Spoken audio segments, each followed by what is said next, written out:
Go ahead. Eric, that was obviously a wild win. Just what are your thoughts after it? Relief or what? I mean, I give our guys a lot of credit to be able to lead a game, for 41 minutes. Give A&M a lot of credit as well. They put themselves in a great opportunity to potentially walk out of here with the W after only leading for a minute 24 in the game. But I thought we had a lot of guys make big plays. Obviously, the mid-range shot that Jalen hit at the end of the shot clock. The press break read to throw over the top to finish the game.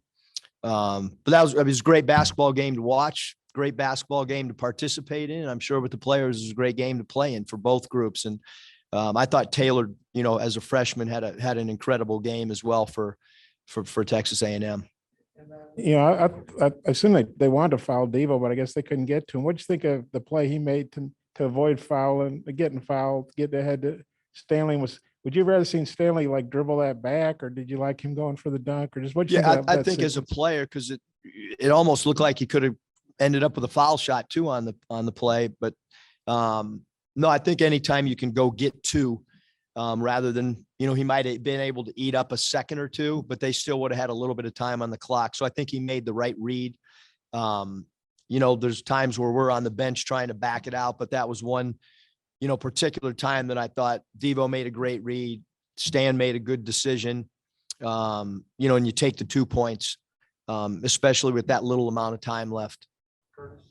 You lost the 6-point lead in the final minute of regulation. Just how did the guys regroup there before that overtime period? What was the message? And then to do it without JD on the floor, I mean, how big was that for this group? Huge. I mean, we all know,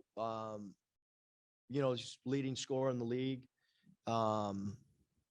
You don't have to watch us too long to know that we run a lot of things through him and with him.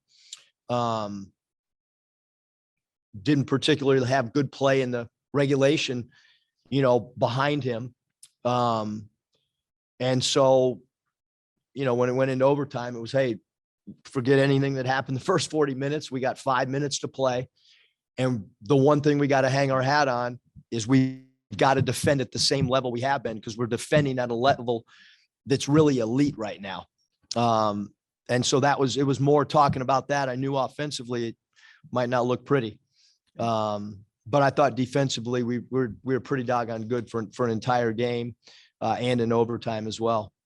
And then Jalen Williams, I mean, another double-double, 6 steals. I don't know what's left to say about him, but just his impact on the game tonight. Yeah, I mean, at the center spot to have 6 steals, that's a lot of extra possessions that he's gathering for us, and great shot selection. I think that's something that's not talked enough about with a player is when a player has great shot selection. We know he's a really good passer, so he starts the year off being a great passer and a ball distributor for us. Now he's added the offense, and he's rebounding at a high level, and now the defensive steals become extremely important as well. Stan finished with 15-7, 3 assists, 3 steals. He was just in here a minute ago saying the favorite number on his stat line was those 7 rebounds.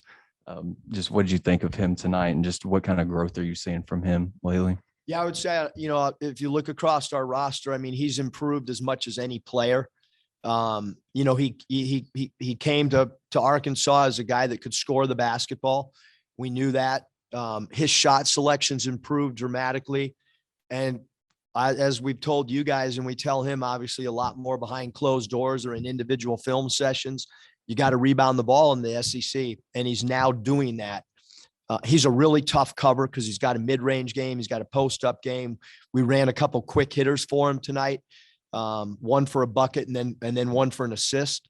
And it was really important that we had his offense, especially when JD got in some foul trouble, because if you really look at the runs that Texas A&M had, it was that last minute of regulation. It was the last 3 or 4 minutes of the first half when JD wasn't in. That's when they made their significant runs. And so we needed Stan and Jalen. We needed those guys to step up. And the other guy that I think's done an incredible job for us is a DC Tony as well. And then, since we've gone on this little win streak. Doesn't show up on the stat sheet, but Trey Wade's been so solid. I mean, he guards his guy. We never say did his man score. He's always given great help. He's got to rebound the ball. But he is doing an incredible job as a help defender and guarding his own guy.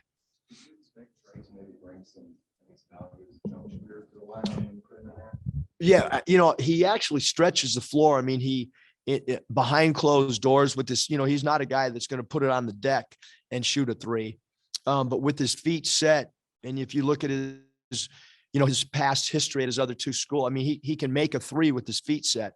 And he works on it a lot on his own. So certainly we have not told him not to shoot, especially when some teams maybe back off him a little bit. I think he's done a great job with his 3-point shot selection. He's not taking a high volume of them, but when he is taking them, feet set, clear look at the rim. Same thing with Jalen. We want both those guys at the 4 or 5 spot to continue to take open threes when they have them. Just informationally, with about 20 seconds left in regulation, there was a shot clock violation. I thought that Williams hit the ball hit the rim and then they blew do you know what happened there on that? No, I don't. I wish I could tell you, Grant, that, I thought so too, if you saw my reaction, but we'll take the win and I don't know what they do in this league, but I don't want to get fined. So I'll just shut up. Eric, you guys start off real high. You're up 20-4. It looks like it might be Missouri part 2. And then obviously A&M recovered. I think you guys ended up shooting about 35%. I hadn't seen the final stats, but well, what do you think happened with, the offense? Was that you have to give A&M credit, or did you guys just go cold? What do you think happened there? Yeah, I mean, I think that in the game, but very seldom does a game go, a whole distance like it did against Missouri.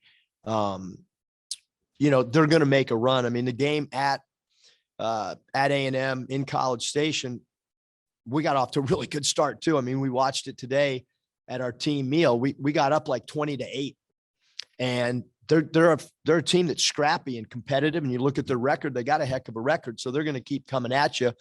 And I think really what happened is JD got the 2 fouls. I sat him, and then Taylor just got red hot. They had one guy that went like 5 for 5 in the first half. And then you look at all their other numbers, and we did not a good job, but a phenomenal job on everybody except him in that first half. And they had a player get really hot, make some threes, and now that thing gets, that lead gets shrunk. Devo's supposed to foul with 5.5 left there. No. Okay. And it's always a debate. Yeah. Later in the, Yeah. but not that particular time with the lead we had. Debate when you're up 3 with a few seconds left. Do you foul or do you make them make a 3? I guess you obviously are of the philosophy, make a 3, or just what do you think it has? Yeah, I think it DR depends shot? on your team. I think it depends on your rebounding. I think it depends on the other team's rebounding. Is the other team a good free throw rebounding team? That's all part of your scouting report going into the basketball game.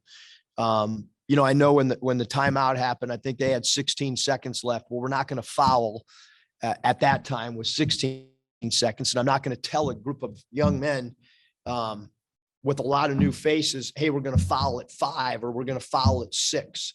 I didn't feel comfortable. Now, if they would have called a timeout at 5 or 6, then that would have definitely been part of the discussion, just like it was later, in the ball game. But they have some good offensive rebounders.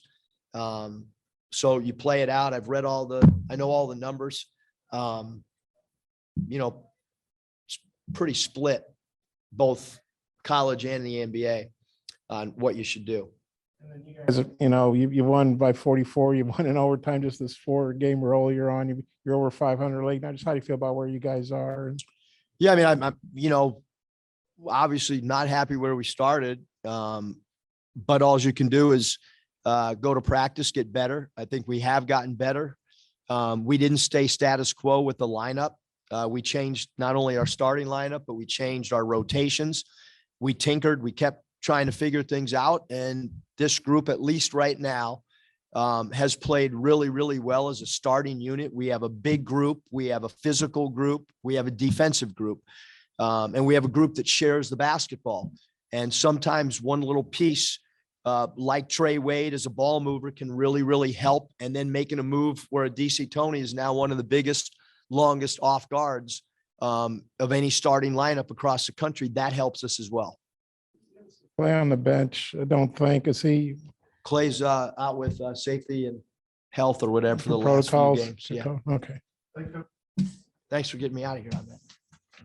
Good eyes. Very perceptive.